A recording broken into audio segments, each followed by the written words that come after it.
This is our league, and this is your league. Broadcasting from the 55-yard line in Japan to the shores of the Great White North and everywhere around the world on Gridiron America Radio and the Sports History Network.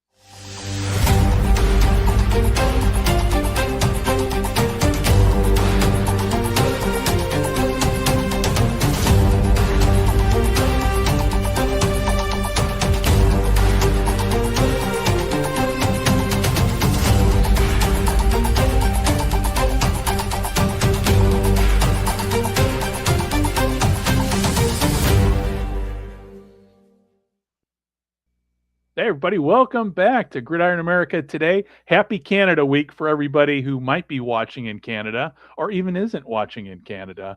And to my buddies here, Dave and Mike, welcome. Hey, good to see you. And how's it going? How's it going over there in America? Crazy with the World Cup, but we're getting by. How's life over there in Japan? I'm not complaining. Not complaining at all. So,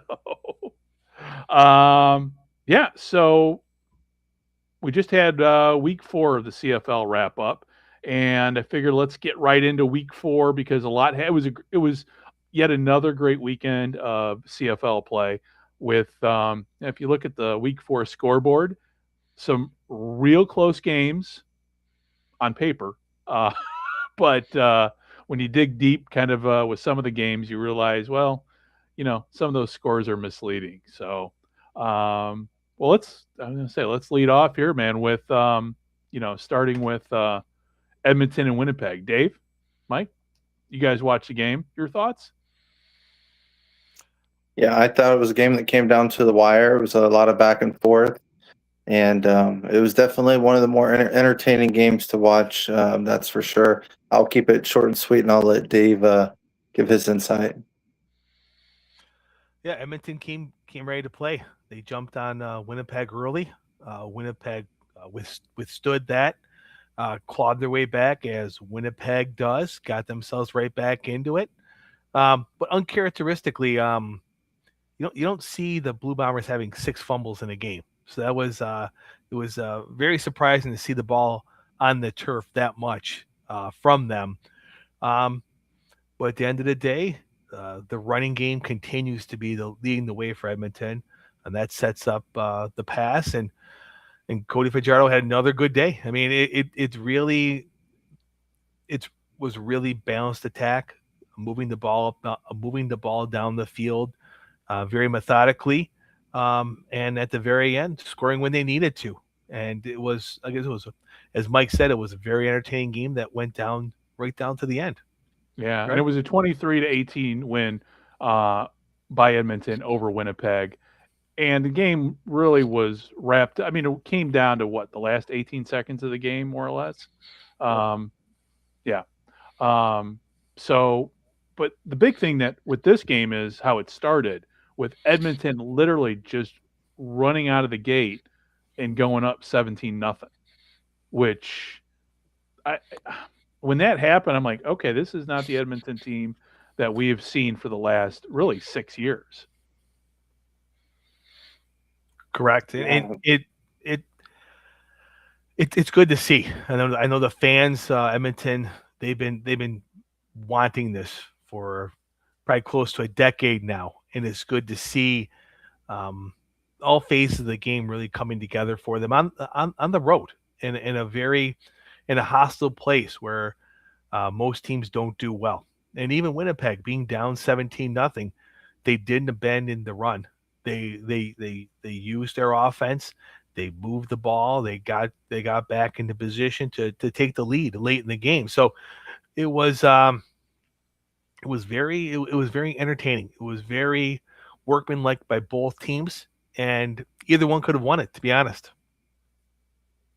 Yeah. What do you guys think changed with Edmonton this year? I don't know. I really don't know. I mean, there are a lot of reasons, but I mean, they've been down for so long. I'm like, it was only a matter of time before they kind of figured things out and got it together and put a winning product on the field. Yeah. To me, that their defenses definitely turned the page, and I think that helped with continued really focusing on run to open up the pass and not be afraid to run the ball on non-traditional running downs in the CFL. You usually see open up with a run, then get a pass, or just start moving the pocket, moving the ball. But Edmonton is definitely looking at running the football and making you beat them with the pass. I mean, Winnipeg still got 100 yards on the ground, but it wasn't big chunks. It was later. It wasn't right away. So it was something that I think that holding Winnipeg to 18 points is really something.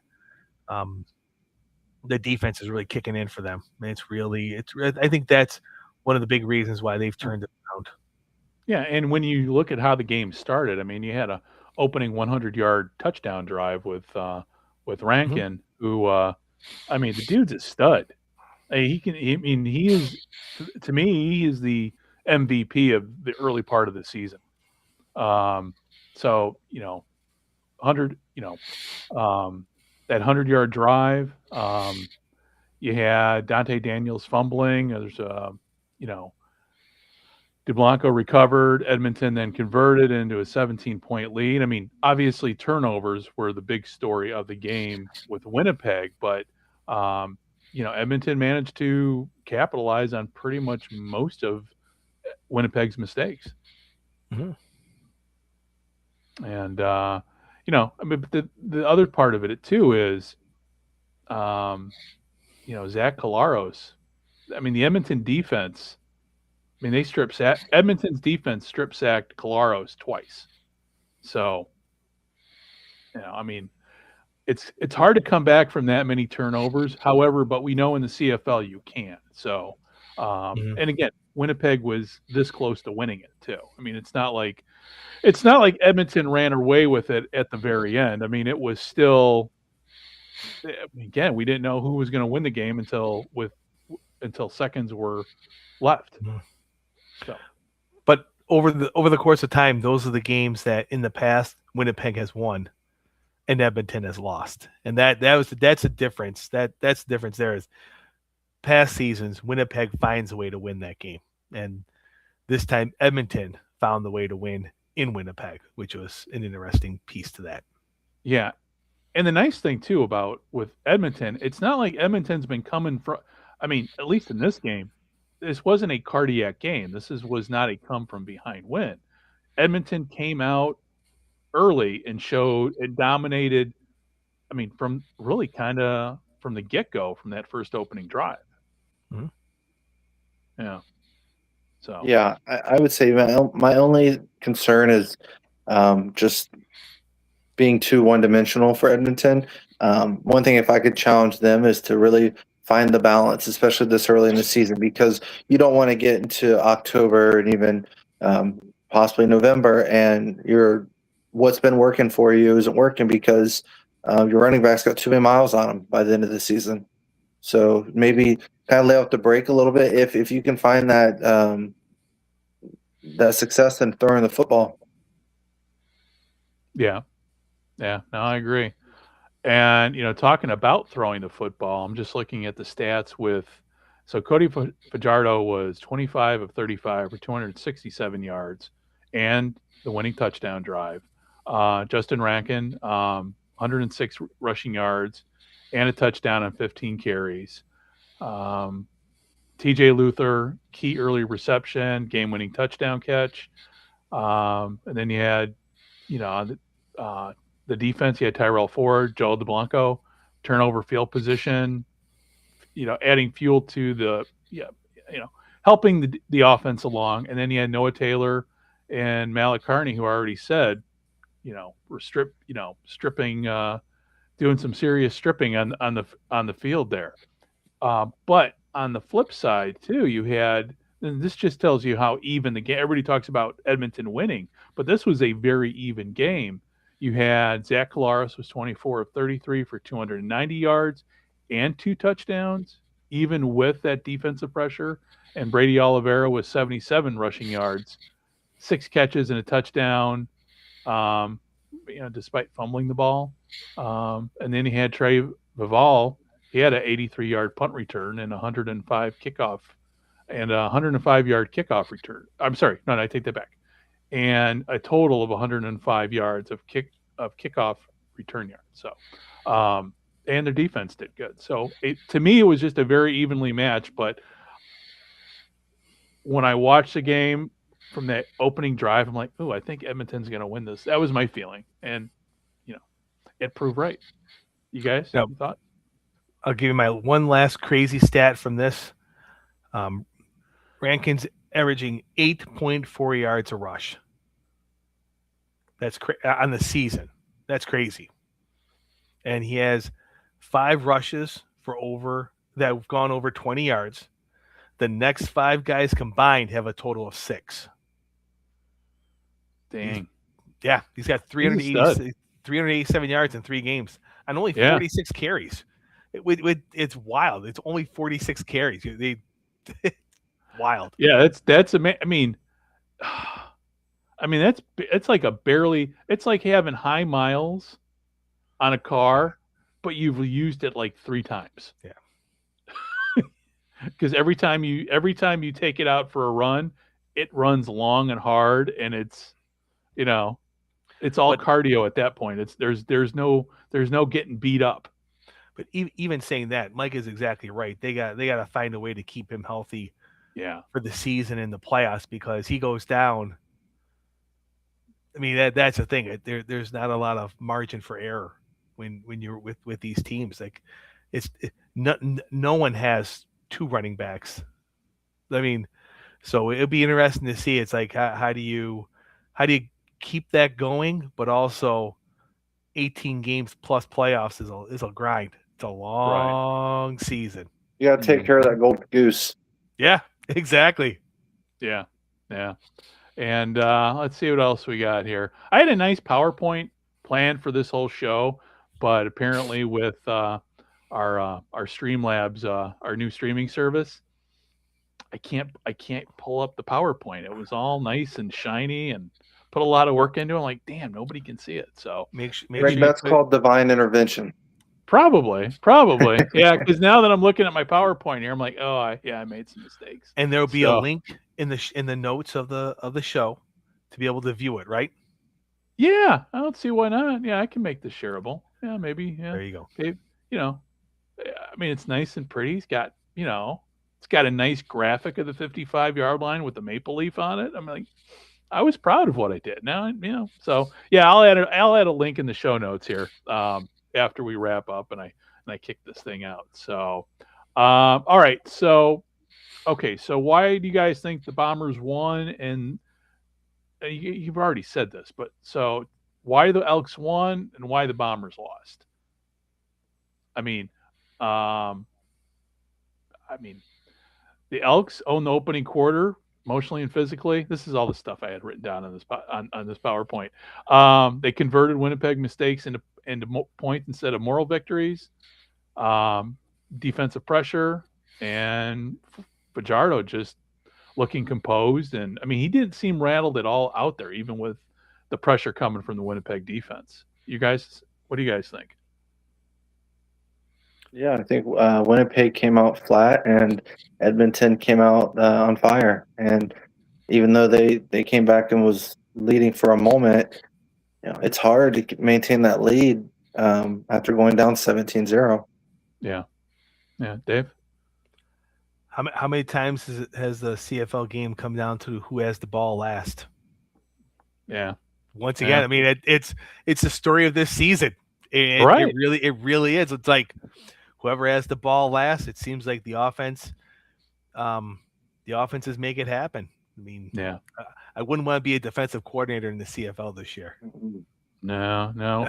Yeah. Or special teams coordinator. Or special teams. Yeah, that's what I was going to say. That's and that's a discussion we'll have here in about 2 games from now about the aftermath of that game. And then of course, talking about the Bombers, 4 fumbles, And then he had 2 missed field goals too. People forget about those. Yep.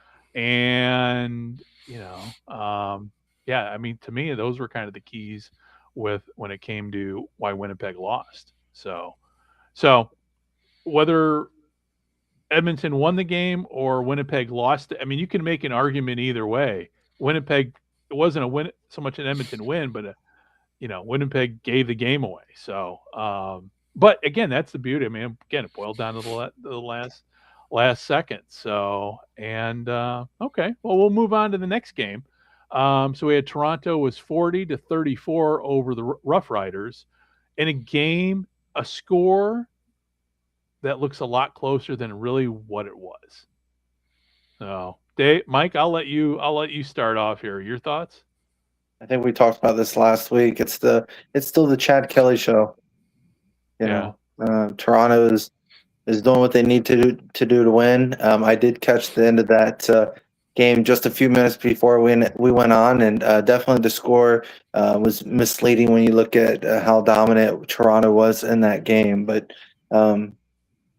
again, I think it starts just with good quarterback play. You're going to start seeing in the coming weeks when teams start to really separate themselves, the good from the bad, with the one common denominator. Unless you're Edmonton, it's going to be quarterback play. So until somebody can take Toronto's offense down a notch or two, it's going to be really tough. But yeah. I'm sorry, Dave. I agree 100%. It's been impressive what Toronto has done. If you think about all the on the field changes, the coaching staff changes, being on the road, just consistently traveling, and it's hard to go into Mosaic Stadium and score 40 points if you're not the home team. I mean, technically they were the home team on this one. Yes, technically they were. The fans did complain about Saskatchewan wearing those hideous white jerseys.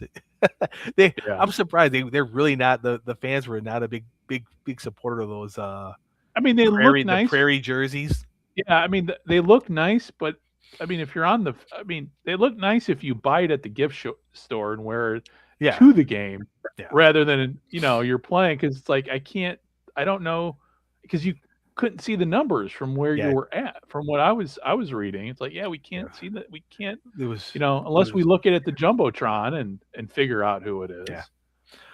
And a couple of interesting things from that game is I don't know how many times this has happened in professional football, but Toronto scored 10 points in each of the 4 quarters.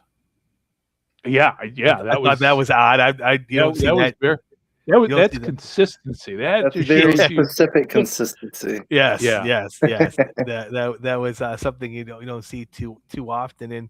And once again, we talked about this before. It's the offensive output by Toronto is just really, really surprising, because they really don't. I mean, they still got 100 yards rushing, but they don't have a back coming into the season anybody was afraid of or would key on. And it seemed like the way Toronto had to win was Chad Kelly needed to beat you, and he is.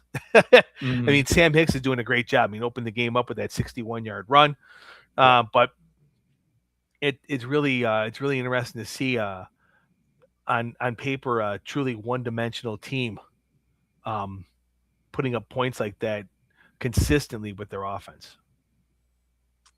Yeah. And the thing is, to me too, with this game, when Toronto went up 13-0, I mean, are these the same Rough Riders that won the Grey Cup, or I mean, what's going on here? Is this the same team? I mean, I'm trying to figure out what's going on with the Rough Riders, because they just don't look like the team from last year that won it all last year. And it could have easily been 17. Yeah, Toronto had the 2 plays that Toronto had inside the 5 were not very good plays, and they had to settle for the field goal. But it could have very easily been 17-0. Yeah.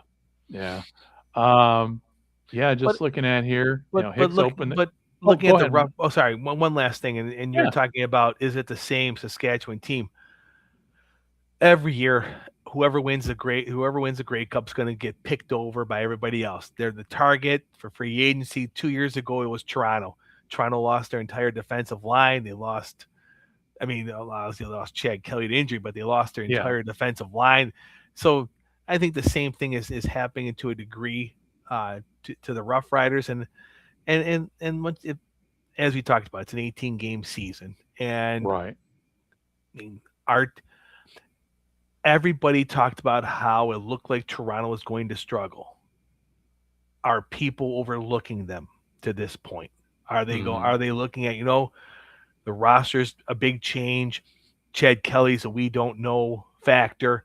Are the teams playing into that narrative of Toronto might win 4 or 5 games? They got a whole rebuild here, and they're just not focusing like they should be. I don't know. For them to 40 points each week start the season is wild. It's wild from a team that was expected or predicted to win 4 or 5 games to be this kind of offensive juggernaut this early in the season is wild. Yeah. But the thing is, something happens to Chad Kelly, does that offense fall apart? I mean, everything right now in Toronto revolves around the quarterback. Mm-hmm. To me, from just sitting here, my perspective from way across the ocean. So getting into that, though, if you look at the numbers, so you had Chad Kelly was 23 of 30 for 321 yards, 2 TD passes, and a rushing touchdown. Whereas Trevor Harris was 34 of 43 for 409 yards, 2 TDs, but 1 interception. Keyshawn Johnson had 10 for the Riders, 10 catches. I mean, just on paper, this is where I said about on paper, it looks to me like this game should have been the Rough Riders, but obviously the final score tells you different. Thoughts on Trevor Harris? I mean, he hasn't really missed a beat at all. He's Mr. Consistent. He's a game manager. He's played in the biggest games, and I don't think he lets the pressure get to his head. I think that's the ideal quarterback you want in this league, is somebody who knows what it's like to play in the biggest games, but most importantly, stay healthy and stay consistent. Yeah. Now, there's one person in particular in this game. There was one play that, I think a lot of people forgot, which to me was kind of the difference breaker, and that was Janarian Grant's 68-yard punt return for a TD.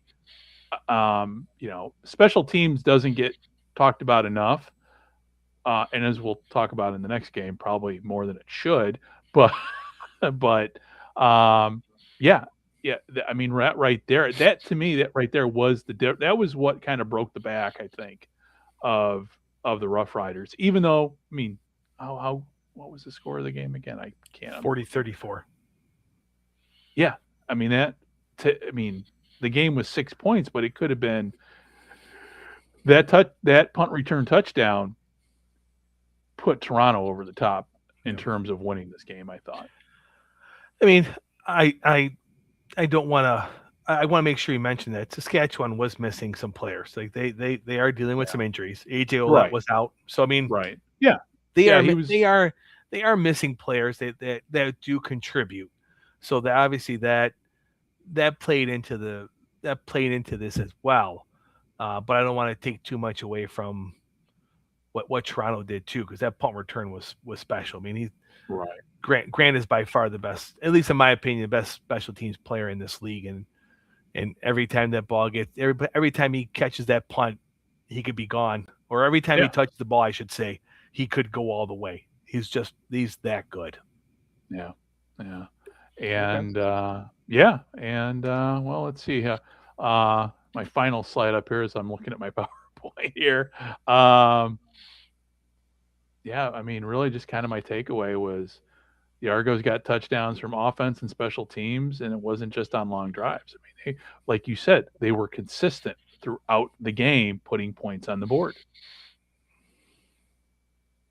And Let's see what else here. Yeah, that's really all I got for this game here. I will say, as I'm just kind of watching the highlights a little bit more as we're talking about this game, Toronto was just so much more physical than Saskatchewan.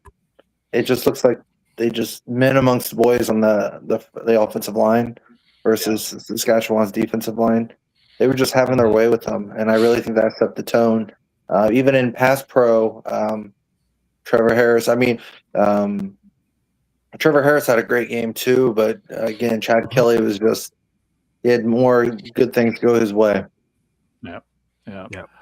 And like you said, in terms of the defense, I mean, the defense produced for Toronto 2 huge possession swings, an end zone pick, and a late forced fumble. So, the defense, we're talking more offense, it seems, with Toronto in this game, but you can't forget what the defense did to give them to pretty much seal the win.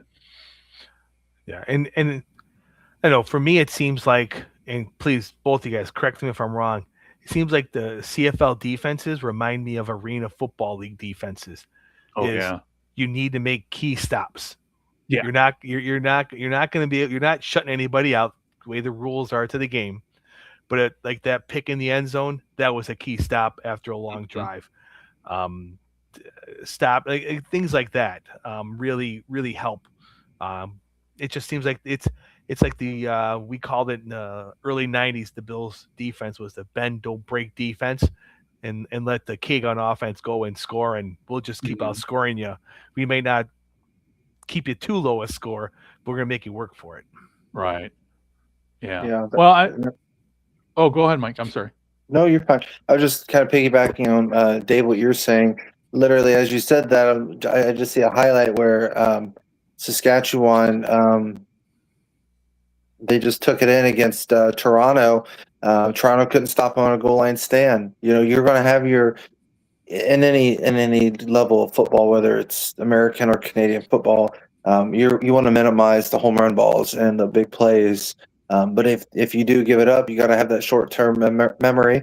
As Coach always said, the acronyms win. What's important now, and if anything else, if you give up that big play and it's first and goal at the 1, you're going to have a long 4 plays in that drive. But again, that is the mental toughness aspect, and you really got to pin your ears back and be mentally tough if you're in a situation where you're in a goal line stance.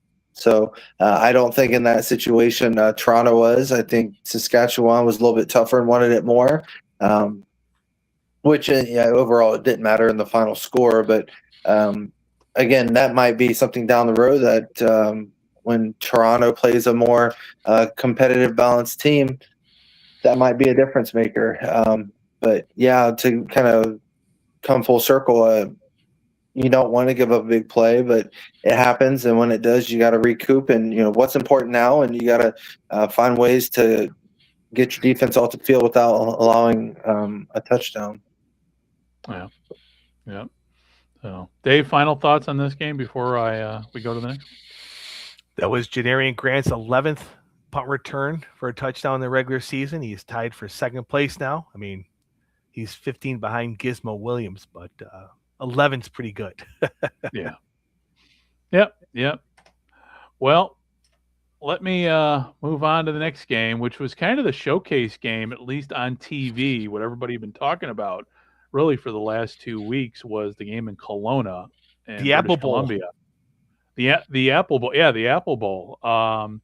You know what? They did a great job with setting up the field, having a temporary stadium. It looked very old school. I've seen pictures of obviously old Empire Stadium in Vancouver, Tempire Stadium as they called it when in 2011 when they when the dome was being renovated and the Lions had to play in a temporary stadium on the old grounds of Empire Stadium.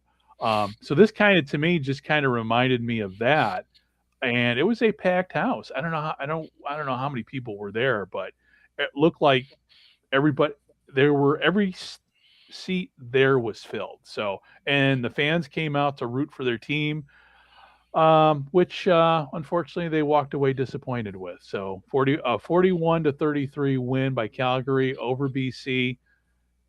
And this goes to kind of what I said before. Some games are closer, they look closer than what they really are. And this is a clear example of that. So I don't know. Mike, Dave, let you guys kick off with talking about the game. So you guys, if you guys ever get a chance to look at a good competitive D2 college football game, I would say the attendance and the atmosphere was just that. The fans were in it. I didn't see a single empty seat in that whole stadium. I didn't know what the situation was, why they were playing in that stadium, so that makes sense. But so for the BC perspective, the fans were really into it. And it was exciting to watch, just seeing the atmosphere and the vibe of the fans. It's crazy. We kind of talked about this off the air. So your defense gave up huge plays. Your offense gave up 4 sacks, and then the defense gave up 2 late touchdowns in the first half. But the fall guy seemed to be the special teams coach for BC, and while maybe to an extent may have been warranted that they needed to make a change, I don't think that was the biggest fish that needed to be fried for the Lions. I think that they had some other issues going on, and that's not to take anything away from what Calgary's doing, but I think that they could have went a different direction with, if they're going to fire somebody, I don't know if necessarily it was a special teams coach that needed to go. Yeah, social media was entertaining after the announcement came out. One guy said, he goes, I expected this to start with the word Mike and the last name Benavides. That's where it should have. That's the name those were the 2 words that should have come out, not the special teams coordinator. But I mean, bottom line is, BC's 0-3, and I don't see him. I didn't see any improvement from last week at all. And Calgary, they were 0-2 going into this game, so it's not like they were world beaters. Dave, your thoughts? Calgary to me was very efficient in what they did. They weren't flashy, but Vernon Adams, I thought, did a really good job behind center for them. They didn't have a great day running the ball either, but 3 touchdown passes definitely helps that a lot. I think Nathan Rourke's close to 500 yards passing. I think that's a little misleading. They had no running game whatsoever, and they seemed to be chasing the game all day. So it was one of those things they needed to do that. And the crowd, by the way, was just under 20,000. So it was a nice crowd. Nice crowd for that. But I don't know. It just seems like BC can't get out of their way. They couldn't make a stop, at least from my perspective. They couldn't make a stop when they needed to. Like one of the things Mike was talking about with the whole winning and making that happen. And Calgary was not having their will, but they were able to do things to keep drives going. They're able to do things to get them in position to score points and make sure to keep the pressure on BC throughout the game, even towards the end when BC was playing that quick catch up and getting some points and getting that score a lot closer than it was in the third quarter. But right. I don't necessarily have the answers for BC. It obviously it starts with scoring more points than the other team, but I'm really surprised. The old John Madden adage. Well, the key to winning is to score more points. Definitely. But I'm really surprised at the BC defensive line isn't better than what they are. Yeah. That was a strength for them last year. They still have Matthew Betts, on paper the best defensive lineman in the league, and he's been extremely quiet. And that's not good for them. They need to be able to make plays, get turnovers, and give the crowd something to cheer about. And it just seemed it just seemed like they didn't cause a fumble. They didn't get an interception, and they just didn't give that great crowd in Kelowna a really reason to get behind them and really push Calgary. Yeah, that would be the best way I could say it. Right. Yeah. But once again, taking nothing away from Calgary, they played a very good game. They played a very good road game, almost on some levels, a perfect road game, because they came in, Yeah. they got the lead, they kept the lead, and they kept the pressure throughout the game. So I can't. I mean, if you're the Calgary coaching staff, you executed the game plan perfectly. Mm-hmm. Yeah. Yeah. I mean, Nathan Rourke, I mean, numbers wise had a great game, but, again, it's just, I mean, yeah, it goes, the other team's scoring more points on them. And, so I don't know how they fix it. I don't know how BC turns this around right now. Because the schedule's only going to get harder. I mean, there's only 8. They only have 8 teams they got to play against all year. But I don't see, unless until they come up against Ottawa, I don't know where their first win's going to come from. No, they host Edmonton this Saturday. That's yet another test. Edmonton can go 4-0. They can go in for it. I don't want to say it's a must win for BC, but at some point you have to start saying they got to show some progress. Yeah. Keep close. And, and it goes, we were talking about special teams. I mean, special teams did give up the decisive return touchdown and help, but special teams has really, I mean, it hasn't been the entire problem for this team at all. And I don't know how firing the, special teams coordinator is going to help the guys on the field play better. That's just my opinion. Yeah, I mean, the coach's job is to call a play, and a player's job is to execute. And it doesn't matter what what coach is calling what plays. And I think you're seeing that right now in North Carolina with Bill Belichick. If the players aren't executed the plays, it doesn't matter who's calling them. And actually, I just kind of getting caught up on these highlights from the BC Calgary game. Calgary scored with 54 seconds left before halftime. They kicked the ball off. BC fumbled, and then 3 plays later, Calgary scored again. Again, I don't think it doesn't matter what, especially special teams. It doesn't matter what play you call. If your players aren't executing, aren't being mentally tough, are holding onto the football, that comes down to player accountability. Just like when Calgary threw the ball freehand against BC on that drive, and then just ran the ball down their throat to score to go up before halftime. I mean, that's 14 points in less than 30 seconds. So you can only coach what you can coach. The players, they have to step up. They have to be aware that they're getting their butts kicked until they can figure it out. Okay. Yeah. No, I agree. Well, let's move on to the next game here. The Montreal-Ottawa game, which is 37-35, the score of which definitely is a lot closer than what it really was. And I just think for Ottawa, if this would have been a 70-minute game, Ottawa would have won it maybe by 1 point. But as it stands, they came up 2 points short. And but it's really, for Ottawa, it's a tale of two halves, really. So that first half, Ottawa, I don't know, man. I'm sitting there watching it, looking at the screen, going, okay, I guess I'll just look at my phone here because I know how this is going to turn out. And boy, third quarter started, and it's like a different team came out of the locker room. So, Dave, your thoughts? Well, I guess question for Mike. I would think you would know us better than myself and Greg. You're up 21-6.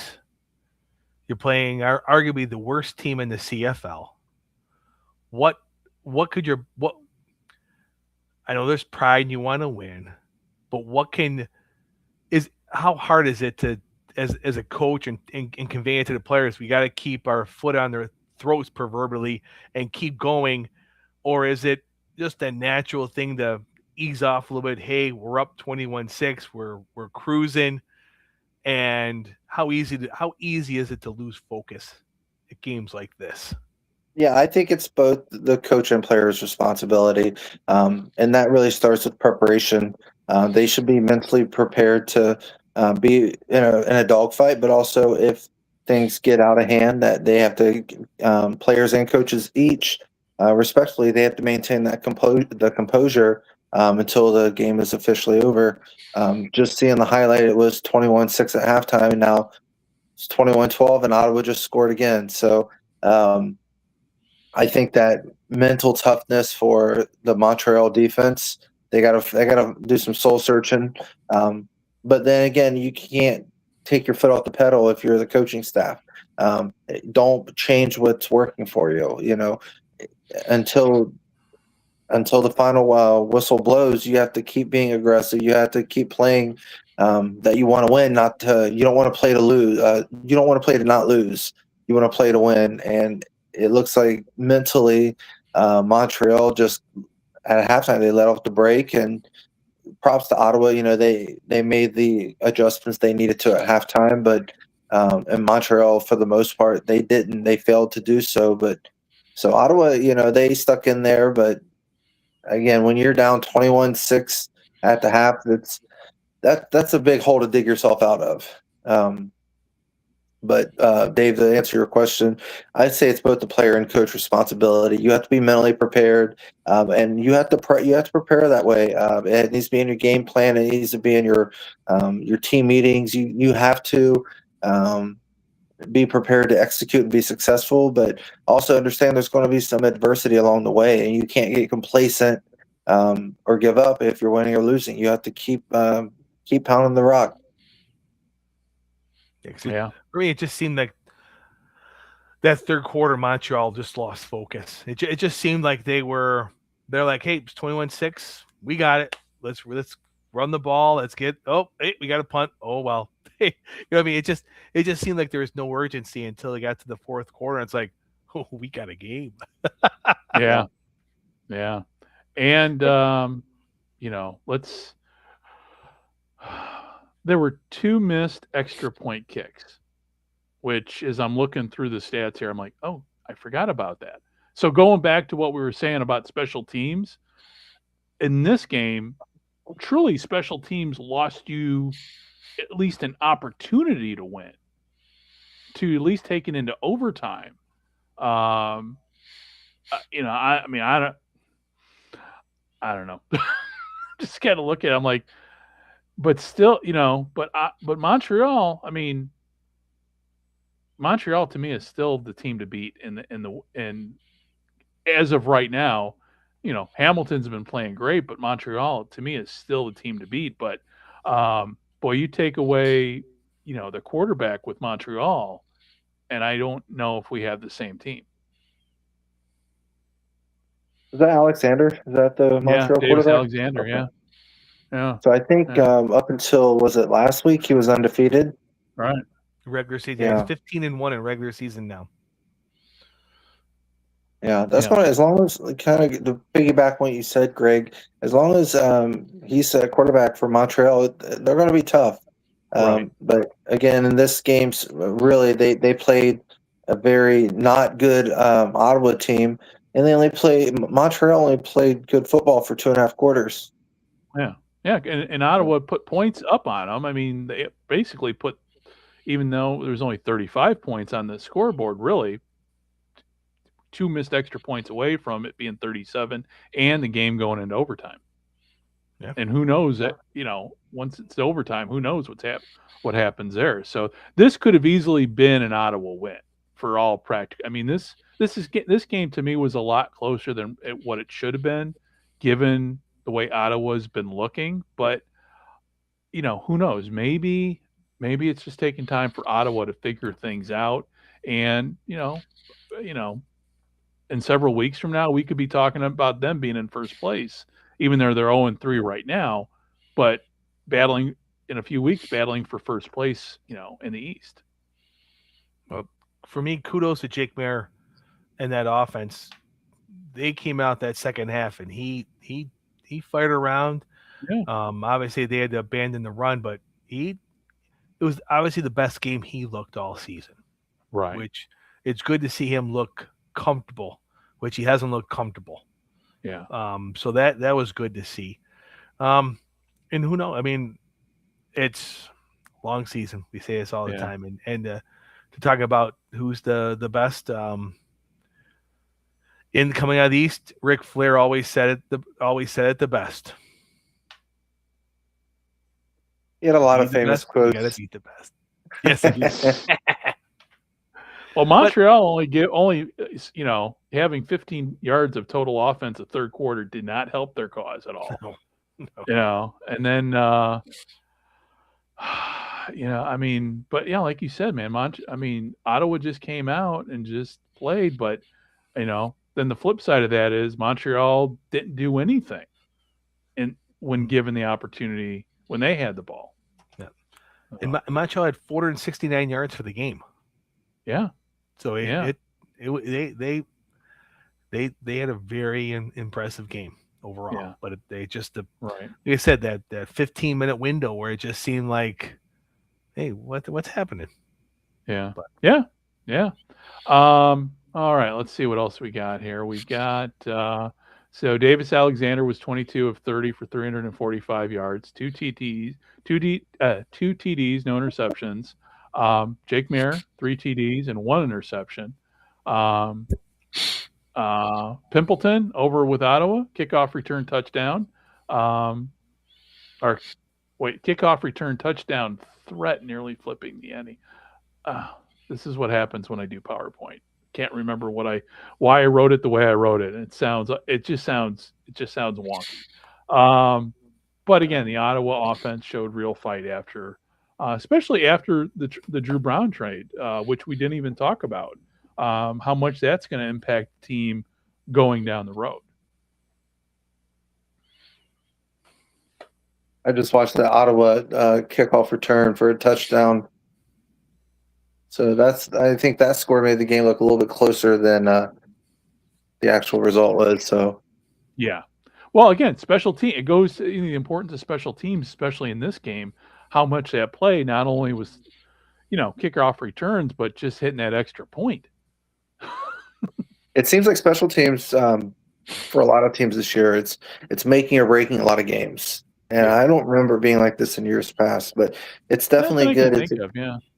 It's exciting, guys. I think it just reinforces the importance of having to play all 3 phases of football.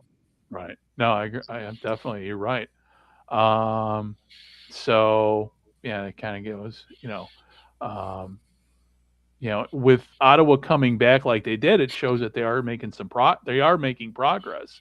So we'll see what happens next week. Though I don't know. I haven't looked that far ahead in the schedule here. Is who's on a bye for next week? Take a look at. I just had it up. Yeah, I'm pulling it up here. Well, while you're looking that up, let me ask you guys, what do you guys think the quarterback room in Ottawa looks like? Are they going to stick it out with who they have, or do you think they're going to make the switch? I think they're going to stick with Mayer. Yeah. Yeah. I mean, he played a good game. But it's, again, everything that's around him. So everything around there, yeah. And again, remember, Mayer, he's the guy that replaced Bo Levi Mitchell. So, I mean, this is a good quarterback. Again, I think you got a new coach, you got a new system, and I mean, they still haven't gelled yet. Yeah, I think Mayer played well enough to keep it for. I wouldn't be surprised if it's week to week at this point. Yeah, right. I mean, it's just you don't have the room. You don't have the room to go 0-8. That's the tough part. You just don't. No. Well, talking about next week, so we got week 5 coming up. It's Canada Day week, but there is no game on Canada Day, which I found odd. Usually it is Wednesday. It is a Wednesday. It is Wednesday. True. That's true. But the way the CFL schedule is, because of the odd number of teams, usually, and again, maybe it's been 7 years since we've been on a Wednesday. with Canada Day, but yeah, not to I have a game on Canada Day, it just seems weird. and I think with the CFLPA, I thought it's a minimum of 5 days between games. So I don't think, Okay. because this past week they played Thursday, Friday, Saturday, Sunday, which they are again this week. I don't think they were able to match anybody up to do that. Oh, yeah, I see If what I you're remember saying. that, Yeah. because you can't Yeah. have a team on a bye. Like there's rules of how this all plays out. Where I know BC I don't remember last year's schedule. Like BC had 3 games where they had 5 days off and in between, and they were like, we have the most of anybody, and they're up in arms about how they were getting shafted being on the farthest west coast, things like that. So I can see why, but I think it has to do with the time between games for rest. Right. So for next week we got Toronto. So Thursday night game, Toronto at Calgary. The Friday night game is the Riders at the Red Blacks. Then the next game, the final game in Kelowna, and the reason, going back for those who are listening, don't know why they're playing up in Kelowna. That's because of the World Cup in Vancouver. So Edmonton's at BC. Be curious to see if we've got a crowd, just as many people show. I would expect you're going to have a huge turnout for this game, because it just looked like an event more than just a football game. And then the big game to me is the Winnipeg Hamilton game in Hamilton.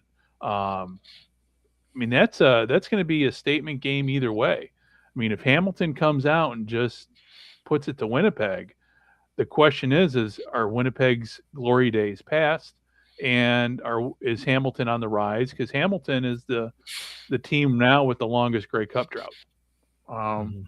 So that's what we got coming up here. So with all that said, so we've wrapped up talking about the week that was, talking a little bit about the week that's coming up here. But I wanted to look back a little bit for the final part of this too, because I was looking at my social media feed and I'm seeing a lot of guys who are big UFL supporters, for whatever reason, are now discovering that the CFL, they play football in Canada. Now, this is on my social media feed, which kind of brought back memories of 5 years ago. Mike, I don't know how well you remember 5 years ago. Dave, I know you remember it well because we used to have conversations about this. But way back when the CFL was a much different league in terms of the financial outlook of the league, when the pandemic hit, and then you had the XFL going away because of the pandemic, and then you had the XFL going into bankruptcy, and then The Rock and all his people bought it for pennies on the dollar. So we had a new league that was being planned. All of a sudden, talking with probably, I still say that, would argue the CFL is, the Canadian football has a much longer history, especially with the Grey Cup, than what the NFL does. But with a football entity that's been around for over 100 years, 100 plus years now, it was more like having a cup of coffee. What we learned later, more of having a cup of coffee, talking about, well, if we ever did talk about a merger, what would those merger talks look like? And then, of course, the explosion on social media, fueled in large part by podcasts like this. And at the time, you had a ton of XFL podcasters out there. You had the Markcast, you had Mark Perry, his podcast, the XFL show, which so you had a lot of people talking on both sides, and there was a lot of speaking and looking at it from an American perspective, who loves Canadian football, a lot of misunderstandings about what the CFL means to Canada. So I just thought I just wanted to touch upon that as we're talking about Canada Day, because now the Canadian Football League is on a much better financial footing. Things are definitely on the upswing. But going back to what I said, you're seeing a lot of people, and the UFL has done very well this past year. They're talking expansion. Just thoughts on kind of that whole time period and where, in comparison to where we are now. Mike, let me ask you this: 5 years ago, I know you were huge at the time, a huge always been an XFL supporter. Spring football. What were your thoughts when the CFL and the XFL were maybe talking about a merger? First thought that I came to mind was somebody's hurting for money. I don't know who's hemorrhaging money at the moment, but I always thought it would be tough just because it's two different styles of football. You know, your American football and Canadian football. So is I think at that time the XFL, are they going to do CFL rules, or is north of the border, are they going to come down and play American football rules? So I just thought it was too many intangibles like that to where it would actually come to fruition. But just like you guys, I just took a step back and was just watching the back and forth, and not really sure what to make of it. I know for a while, I don't know what it was, Toronto was the team. Everybody was saying Toronto's going to go to the XFL. Toronto's going to go, but Not everybody. Mark Perry and and his XFL News Hab were pushing that conspiracy theory. You know, I'm still sore about that because it was just, and I think it originally started with somebody from the Canadian press talking. I don't know. There was just there was more speculation than there really was hard news at the time, and that to me, and just looking at it in hindsight, that's where it kind of hurt football fans in general. Looking back, why are we arguing about it? We all want football. But man, that's what happened in the pandemic when there was a lack of solid news and there was a whole bunch of uncertainty. Like, okay. And then you had one guy in particular, Argo Fluffy. I don't know if he's still on social media. I'll have to check. But he was like the voice of reason because he was sitting there and he diagrammed, okay, here's how we could make it work for both leagues. And he redesigned the field, and I think it was a 100-yard field with 15-yard end zones and keeping the same width as the Canadian football, which is supposed to be happening next year, the plan for the CFL. So, Dave, your thoughts on this? I agree 100% with Mike. It was about money, and I think what fueled all the speculation was the statement that came from the CFL. Right. Was very vague. Yes. And I think at the end of the day, Redbird Capital was had assets of $5 to $6 billion, and the CFL was going, hey, you invested in this league. Would you be interested in investing in our league? And I think, honestly, that's where the discussions were. And I don't think it ever, I don't personally, no proof, I don't think it ever came to the point of taking the two leagues and molding them or doing anything other than 9 CFL owners going, we have an investment opportunity for you. You have a lot of money and you like football. What do you think? Yeah. And I just don't think they could come up with anything that was a viable option, because I think Redbird had so much money tied into the XFL at that time.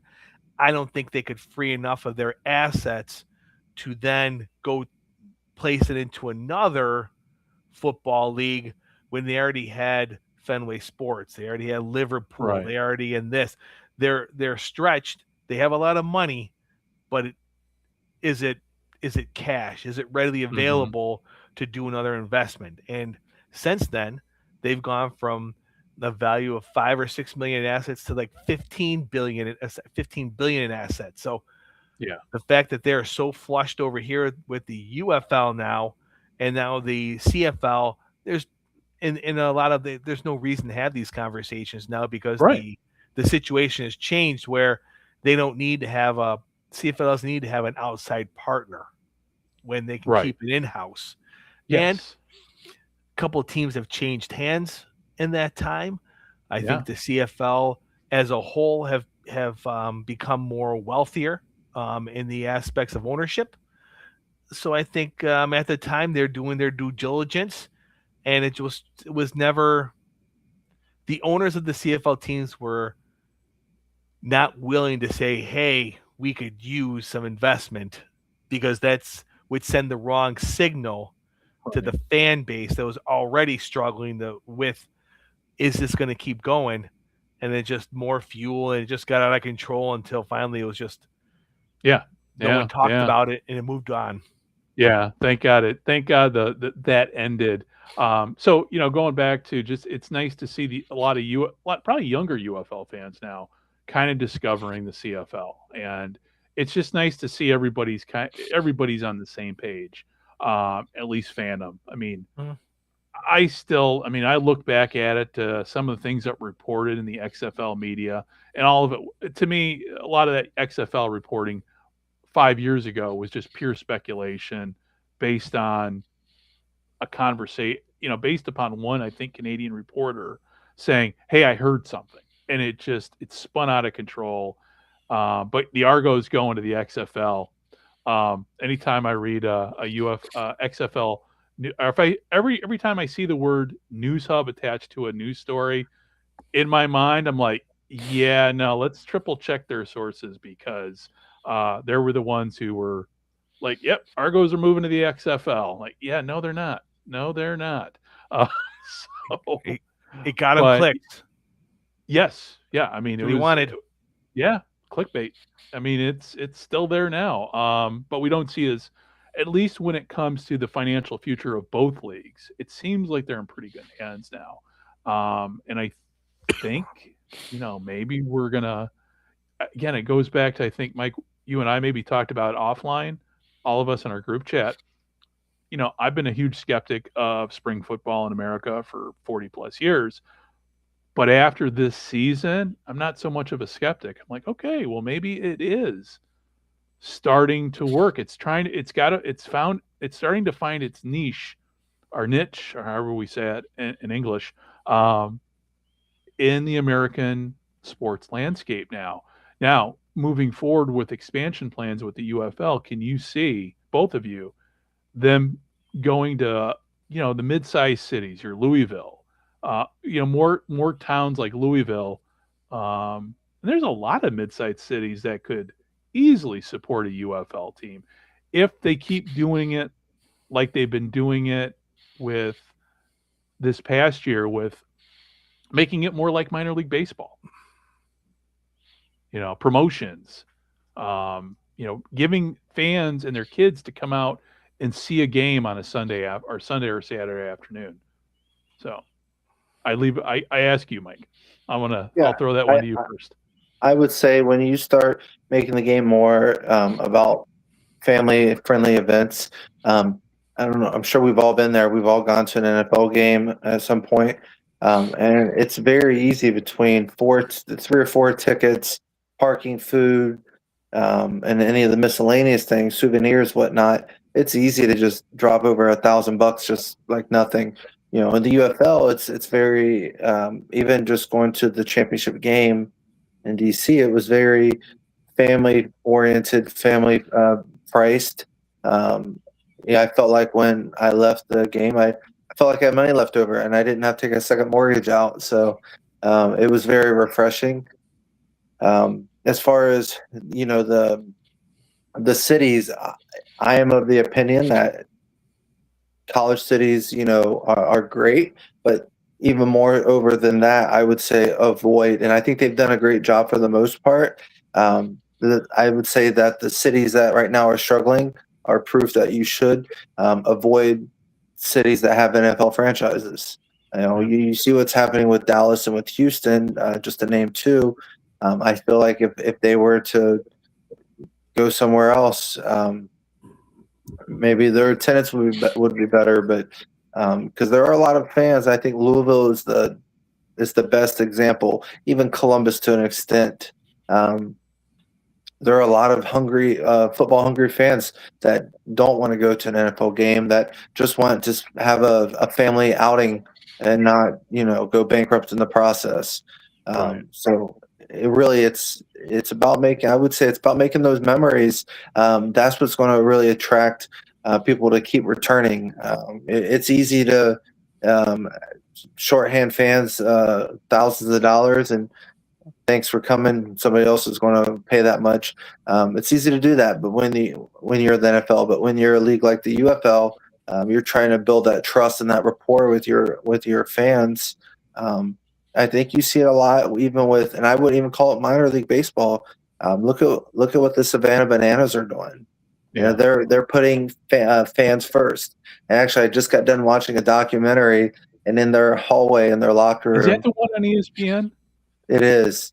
Okay, I gotta watch that. They have a sign that says tonight is somebody's first time ever.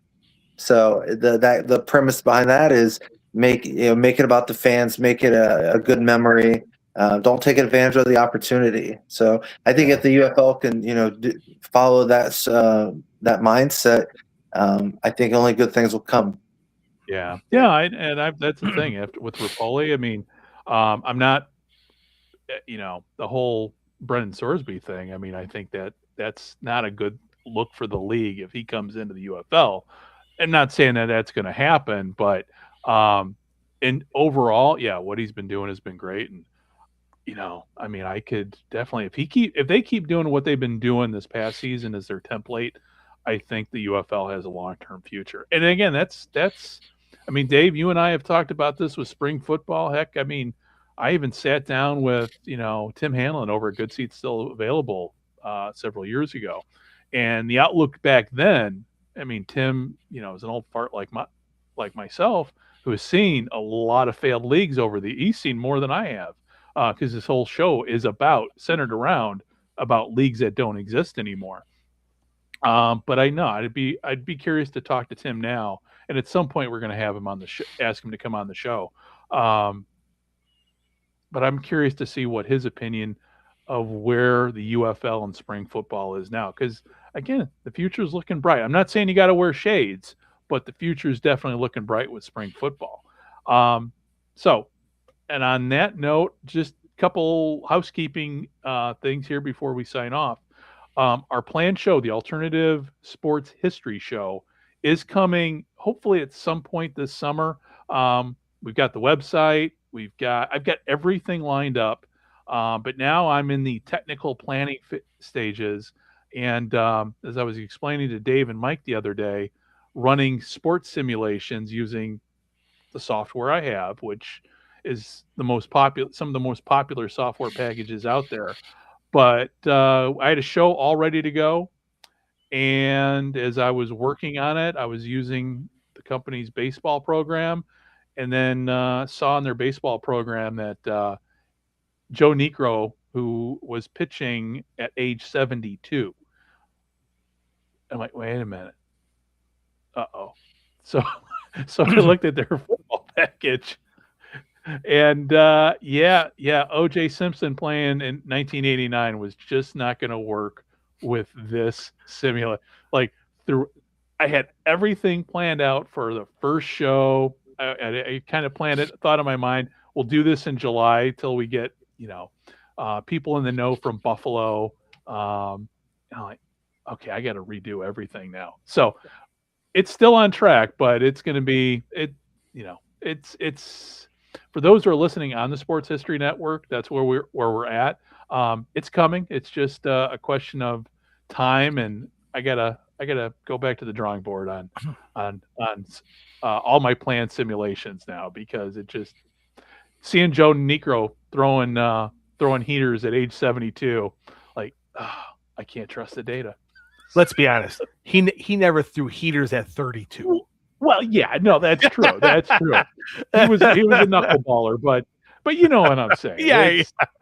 I'm like, man, ain't good. And then seeing OJ still running, in the backfield for the Buffalo Bills at age, in 1989 when when did he retire? 79 or 80? I think 80. Yeah. Right after the 49ers, he had that little stint. Yeah, and then I go in and looking at the software, and it's like, well, it's not exactly. I'm like, listen, if you're going to do a sports statistical, if you're going to have a game based on sports stats, don't you think you would have when they retire, you can't use them anymore? But apparently not with this certain software package.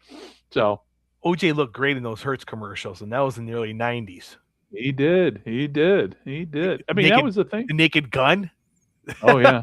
Yeah. Wasn't he even still doing rap videos or something towards the end? I'm not sure. I remember from the Hertz commercials. That was the funny thing, jumping over the seats in the airport. Yeah. Yeah. Yeah. Well, I mean, there's that whole. We don't really have time to talk about it now. But talking about the Bills, their decision not to put him on the new Wall of Honor going to the new stadium. What are they saying in the Buffalo area? People pissed off about it, or is it like 50-50? You know what? It's hard. It's hard to say because it has to be based on what you're looking at, what you're posting on, because you have a lot of opinions, and that's what it is. Just like everyone's gonna have theirs. It's you have the thought of it's a community facility, so it's got to be based on community standards. And then Right. you have people going, it's about a football player, what he did on the field. If we're going to categorize, are they good people? Who does go up there? Like it's obviously a much larger discussion at a different time, but it's definitely getting the people not talking about Super Bowl expectations in June. Well, that's probably good. That's probably good. And let's face it, this is the time of the year where it's kind of like dead space with football news. Yeah. I mean, you got the Brendan Sorsby thing, you got the OJ thing. I mean, the trade deadline's come and gone, so we've already talked about the trades. So really, this is kind of the dead time of year, American football wise. Canadian football, obviously, it's things are up and running, and it's too bad. Speaking, and then one of the final things before we sign off here, if you ever, Sports Illustrated did, I forget how many, 10 years ago, this is when Peter King was at Sports Illustrated, when he was the Monday morning quarterback. I mean, they had a full, back when Sports Illustrated was on its decline, but at least still mattered. But they did a whole Canada week, which, if you Google it, you might be able to find snippets of those articles. And it had Peter King going to Saskatchewan, and it was just, to me, it was, and this was 10 years ago. It was just, one of those nice things if you're got a little dead time at work or something and the boss isn't around, like, oh, I need a break from reality. And so, reading CFL stuff, which now that I'm retired, I can openly say I did that a lot when I worked, because sometimes you just needed a break from I did criminal investigation. So every now and then when I needed a mental health break, I would go to football, and that's where I found it. So if I find it, I'll try to put it, in the show notes, but it's definitely worth, even 10 years later, definitely a good read. So enough of me rambling on here, guys. Final thoughts before we sign off? Dave? Anybody? Any Bueller? Another exciting week of CFL action. 8 teams are playing, and it should be a lot of fun. Mike? Yeah, I think to piggyback on what you just said, Dave, definitely looking forward to it. I think it's a tale of two sides. On one side of the coin, you have how are the home teams going to fare with home field advantage, especially with the BC game, because that's not their normal home field. So it'll be interesting to see if they can utilize the locals to help them with being at home. And then on the other hand, I mean, the way it's been, I don't know, but the elements, if we're not getting rain, we're getting some really wicked heat. So it's going to be interesting to see how all the teams and all the coaches, how they're going to respond to the elements, whether it's rain or if it's just, like I said, this unbearingly hot and humid weather we're getting. So I'm definitely looking forward to those storylines heading into the next week, and see which teams can maybe turn it around and which teams are going to keep going in the right direction. Yep. So, all right, guys. Well, on that note, everybody who is listening, you can find us at Well, I'm sounding like an old person. GridironAmerica.net. I'm not going to do like my mom does. www. No, it's GridironAmerica.net. And also on social media, Twitter, we're at X, we're at Gridiron AM Radio, and everywhere else we're at Gridiron America. So if you got any questions, complaints, ideas for shows, questions, anything you want to ask, or just troll us, that's where we're at. So for everybody tuning in on the live, everybody tuning in on the live stream that we're ending right now, and on the podcast, and later if you're watching this if you're watching this on YouTube or Twitch or any place else that we're on, thank you very much for watching and listening, and we'll talk to you next week. Bye bye, and happy Canada Day.